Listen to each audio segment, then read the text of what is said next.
If you're ready to switch from Mailchimp to Flodesk, this guide will walk you through the full process step by step so you can move your contacts over without confusion. Whether you're rebranding, simplifying your email marketing, or just looking for a cleaner workflow, this is a straightforward way to migrate your audience from one platform to the other.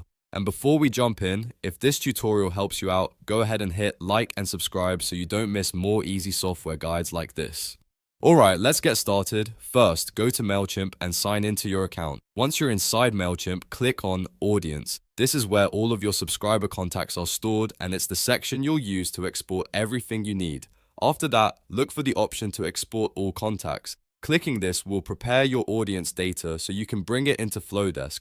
Next, choose Export CSV. A CSV file is the format Flodesk can import, so this is the key file type for the transfer. Once the export is ready, click View Export History so you can find the file that Mailchimp generated. If the export appears as a zip file, click Download to save it to your computer.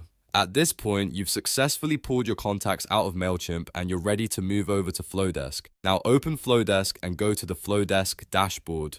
From there, click on Audience. This is the area where you manage your subscribers and import new contacts. Next, click Add Subscriber. Since you're transferring a list, you'll want to use the import option rather than adding people one by one.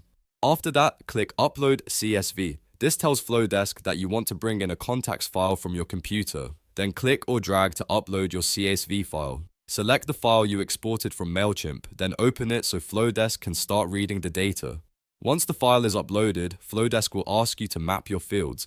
This part is important because it makes sure each piece of information goes into the correct place. Set the Flodesk data field name so name maps to name and mail maps to mail. In other words, make sure your subscriber names and email addresses are matched correctly before you continue. After everything looks right, click Continue. You may see another confirmation screen, so click Continue again to move forward. Finally, click Finish to complete the import. Flodesk will now finish bringing over your audience from Mailchimp, and your contacts will be ready to use in your new email marketing setup. That's it. You've now switched from Mailchimp to Flodesk by exporting your contacts and importing them into your new account. If this video helped, please hit the like button and subscribe for more step-by-step tutorials. And if you have questions about moving your email list or setting up Flodesk, leave a comment below.